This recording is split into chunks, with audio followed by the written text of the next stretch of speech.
خوشنودی و روح نازنین سید الشهداء علیه السلام، ارواح زکیه شهدای کربلا، روح مطهر قمر منیر بنی هاشم ابوالفضل العباس علیه السلام، ارواح اموات مؤمنین و مؤمنات، کسانی که بانیان این مکان مقدس بودند، عزیزانی که این روزها نذر بودند، به هر نحوی در دستگاه سید الشهداء علیه السلام خدمت می‌کنند. انشاءالله از دست با کفایت حضرت ابوالفضل العباس امروز همتون محتاجین، ملتمسین، حاجت روا شوید. صلوات محمدی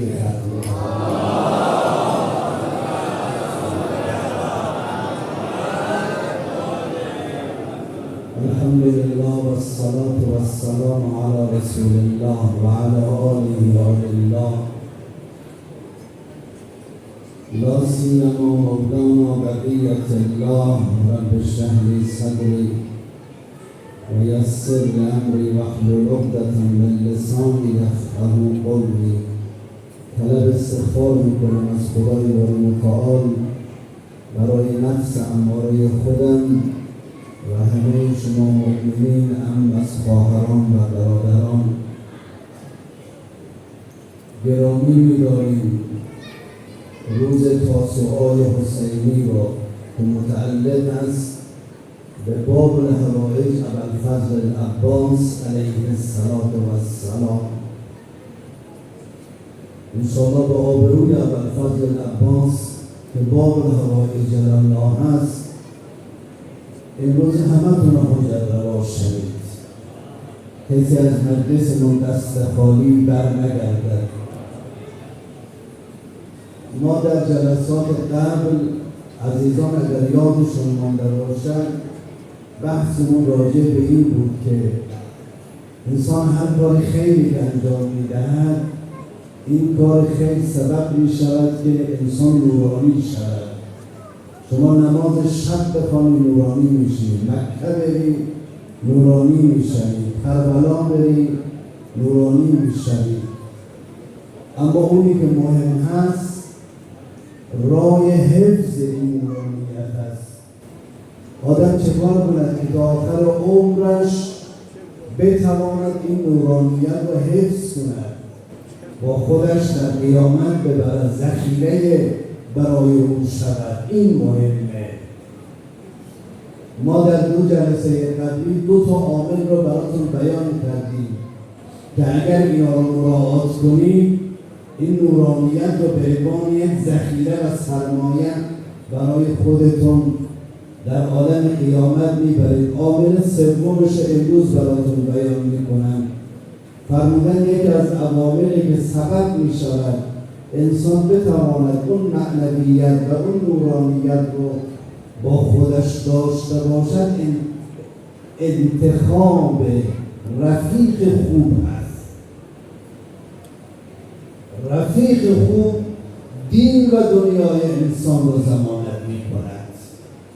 شما از این جوانانی که به انحراف کشیده شده است اگر بپرسید چه چیزی عامل شده است که شما خدای نکرده مشکلات اخلاقی پیدا کنید، گرفتار مواد افیون شوید، در مسیر لغزش‌ها قرار گرفتی، اکثرا گفتن عامل اصلی اون رفیق ناباه بوده و کسانی هم که به اون مراحل بالای از پیشرفت معنوی و مادی رسیده‌اند، بزرگترین عامل موفقیتشون یک دوست و یک مشاور و یک رفیق خوب در زندگی. حالا با هم رفیق خوب انسان همسر انسان هست، برادر انسان هست یا یک از مؤمنین هست. من آقا اینه براتون بگم، آیه شریفه قرآن هست، یک از حسرت‌های روز قیامت رو فرمودن انتخاب رفیق بد هست.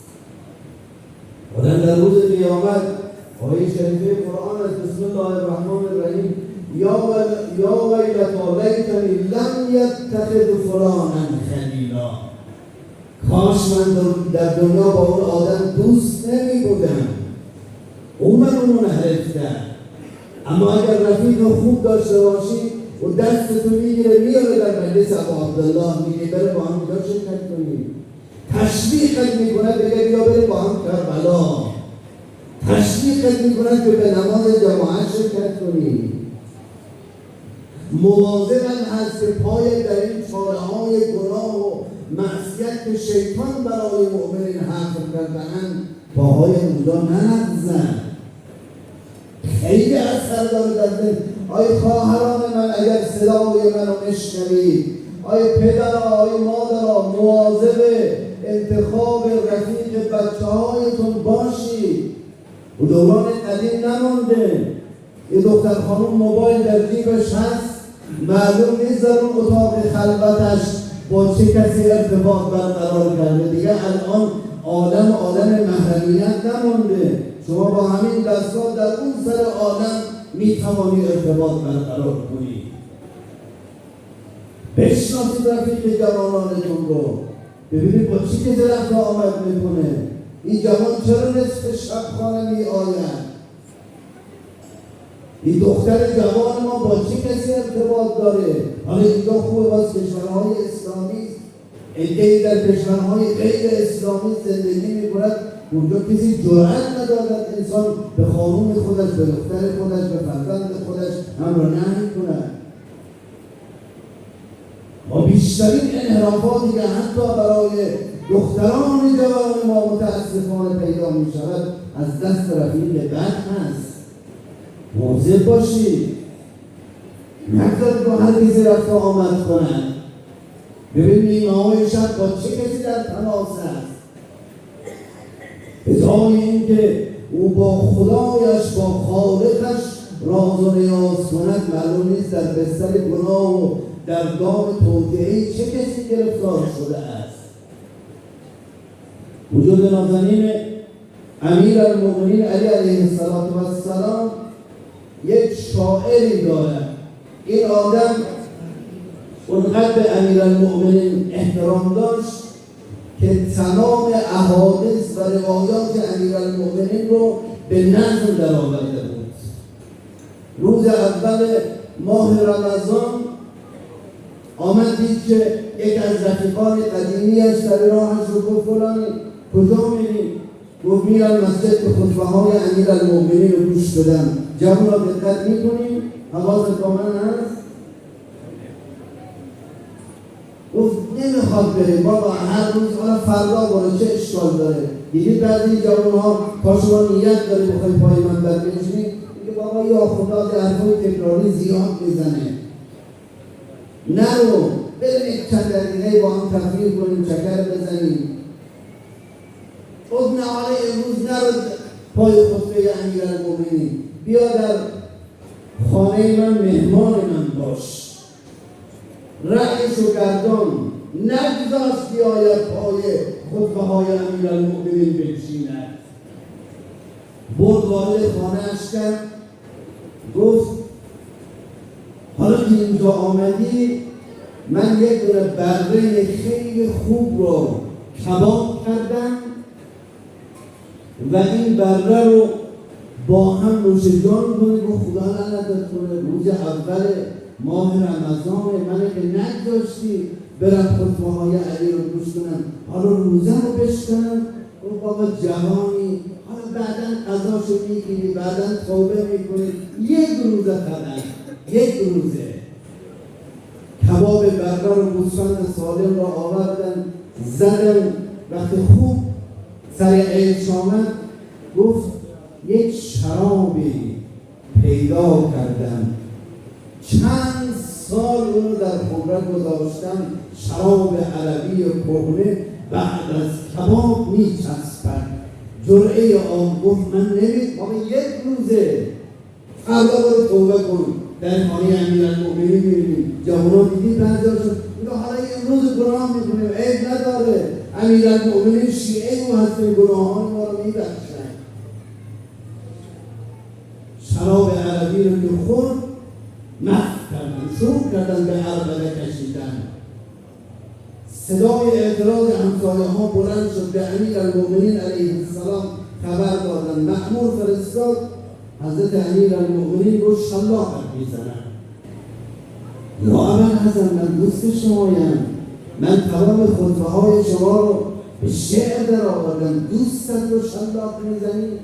10 شلاق بیشتر زد. گفت به خاطر این که هم حرمت رمضان رو شکستی و هم گناهت رو علنی کردی. آقای وقتی هیچ چیزی در عالم پیدا نمی شود که گناه نکرده باشد غیر از معصومین.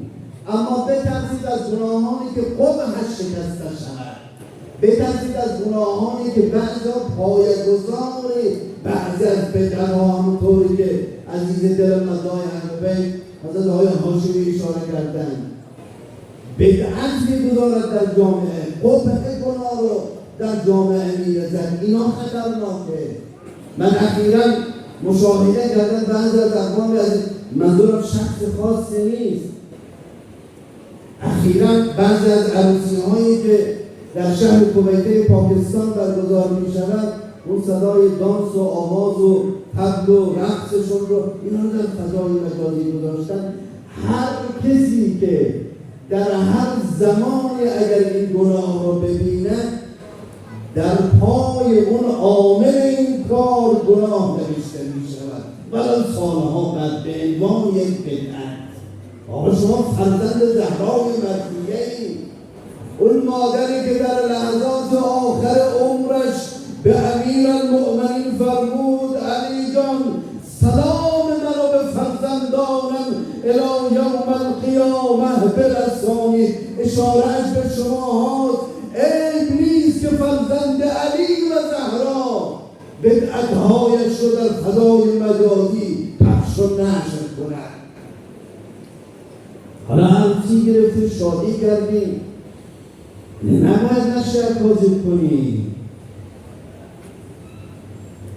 به زنان پیغمبر گفتن اگر کار ثواب انجام دادی ثواب 2 برابر، کار عقاب انجام دادی عقاب هم 2 برابره. شما باید الگوی جامعه باشید. اینی که میگن به همه مؤمنینه، چون پیامبر فرموده انا و علی ابوان هذه الامه، من و علی پدر این امت هستیم. به سادات و غیر سادات ربط ندارد، اما باید مواظب باشید.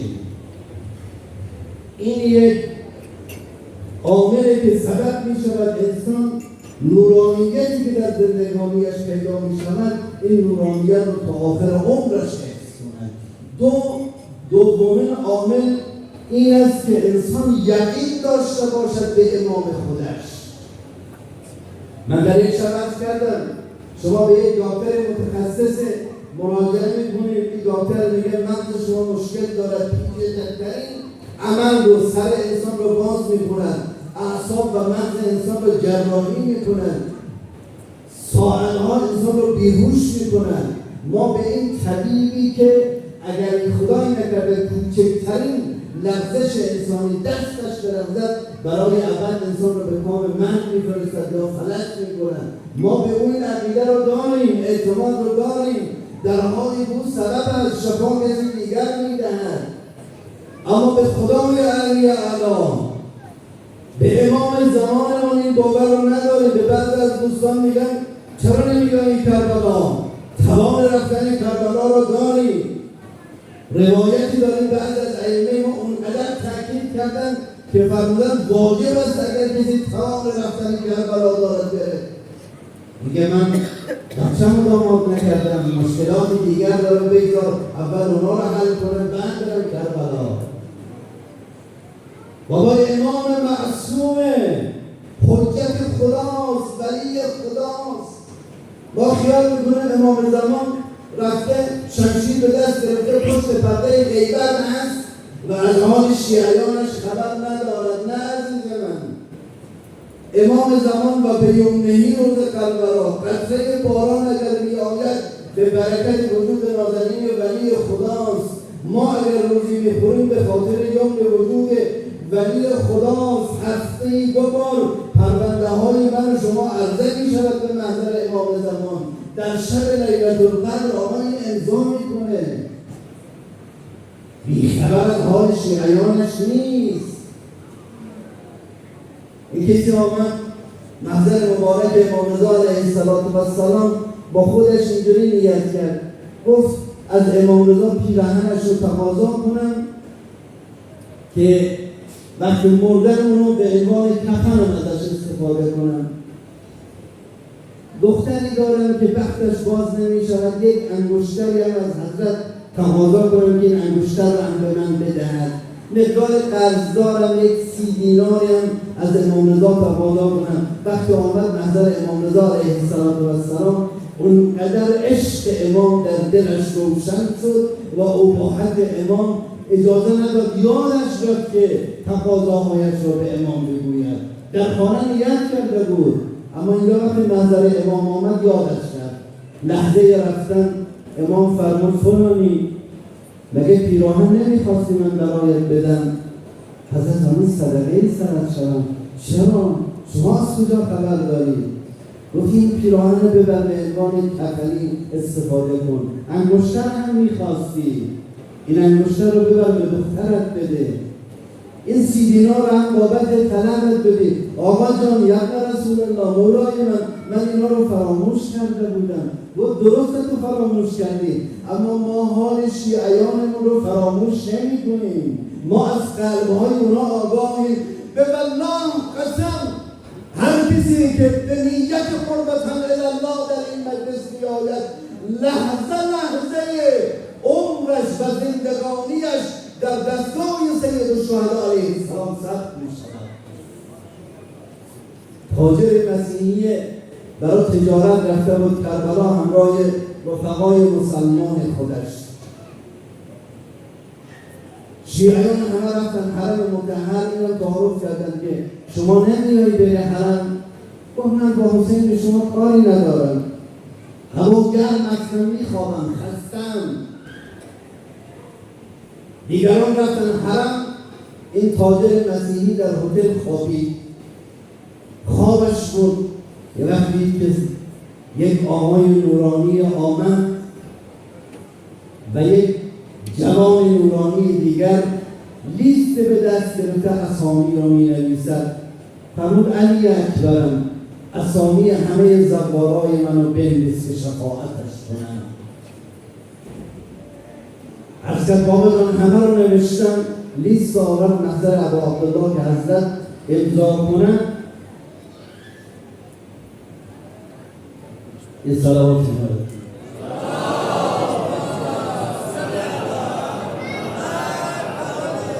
عزیزان اعلام کردن که این جا تنگ است، به احترام نام مبارک امام زمان با ذکر صلوات جلوتر بیایید.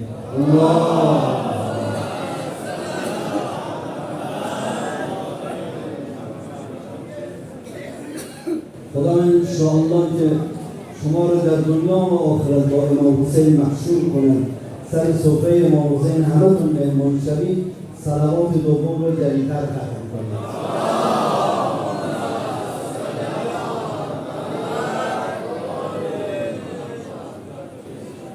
عنایت بفرمایید. حضرت سید الشهدا علیه السلام فرمود علی جانم اسم همه رو نوشتی؟ از کرد بله بابا. گفت مطمئنی؟ از کرد بله. فرمود چرا اون تاجر مسیحی رو اسمش ننوشتی؟ گفت بابا جان اون که حرم نیامده، اون به نیت تجارت آمده کربلا. حضرت فرمود باشه، من حسینم.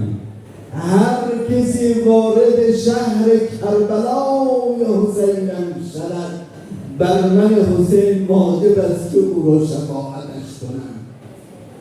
او برای زیارت من نیامده، اما من او را فراموش نمی کنم. اصحاب بیدار شد، با سر و پای برهنه دوان رفت به سوی حرم سید الشهدا. دوستانش گفتن فلانی تو چرا آمدی؟ تو که میگو که من خستم. گفت یک آقای مهربانی دارید که خودش منو دعوت کرد.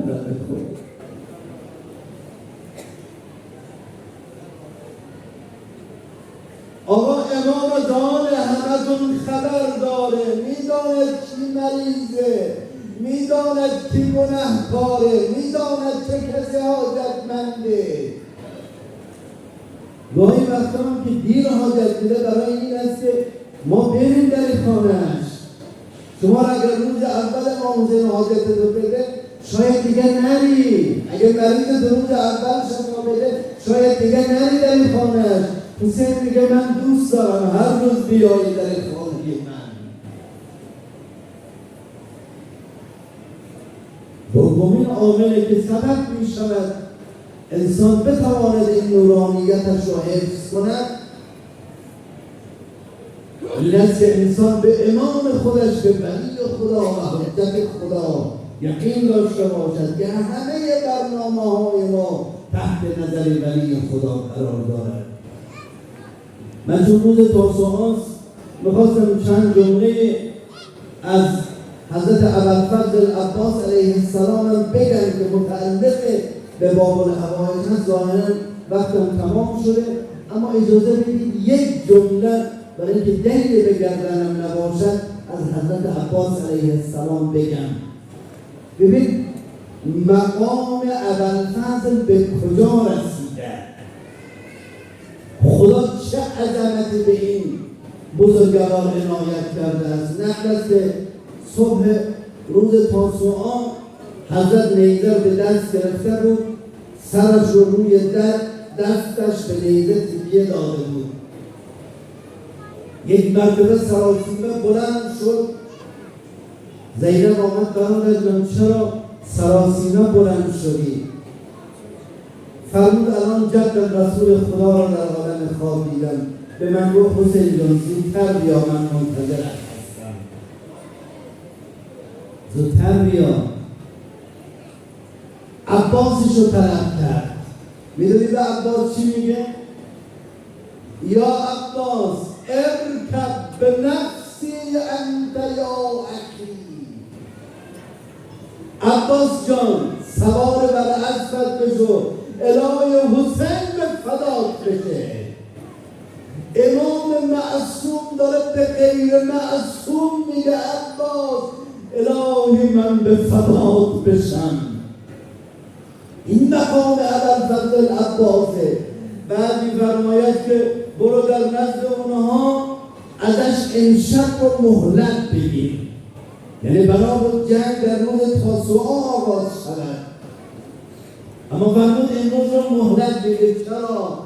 لعلنا نصلی لربنا اللیل و ندعوه و نستغفره فهو یعلم انی کنت احب الصلاة و تلاوت کتابه و کثرت الدعا. عباس امروز رو نوبت بگیر. برای چی؟ برای اینکه حسین نماز رو دوست دارد. میخوام امشب با خدایم راز و نیاز کنم، با اینکه پیغمبر منتظرش هست. حسین امشب میخواهد تلاوت قرآن کند. حسین امشب میخواهد با خدایش راز و نیاز کند.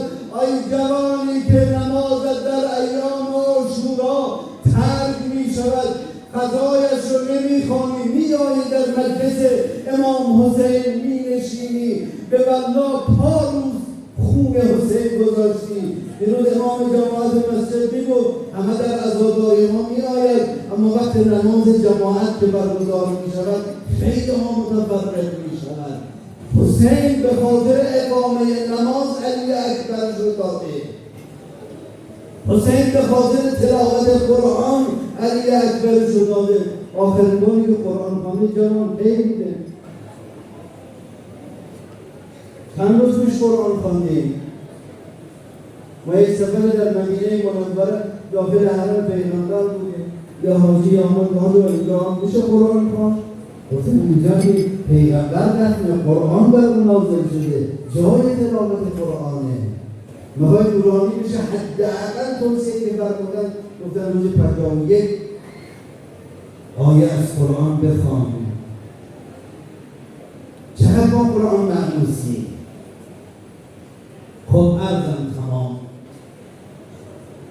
خیلی دوست داشتم امروز روزه علمگاه کربلا رو بخوانم. عزیزان توصیه کردن که روزه علی اصغر بخوانم.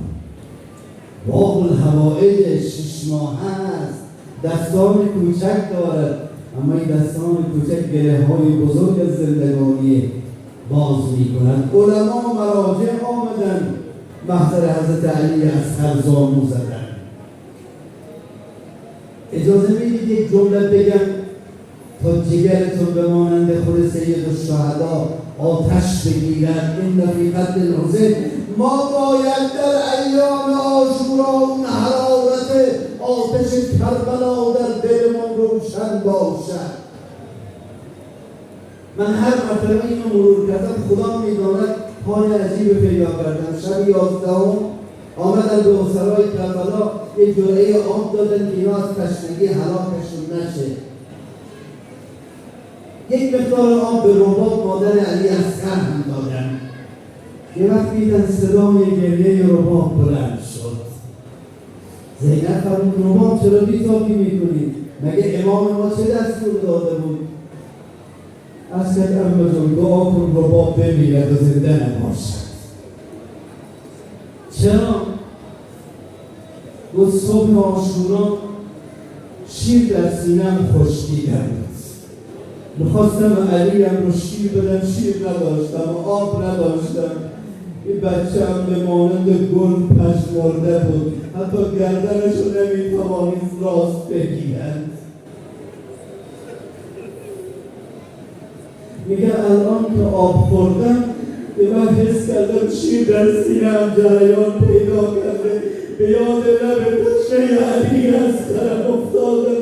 گفتم رباب کاش می‌مردی و زنده نمی‌بودی. امروز صبح بچه از آتش فقط لبش رو باز و بسته می‌کرد، اما الان شیر در سینه‌ام جریان پیدا کرد.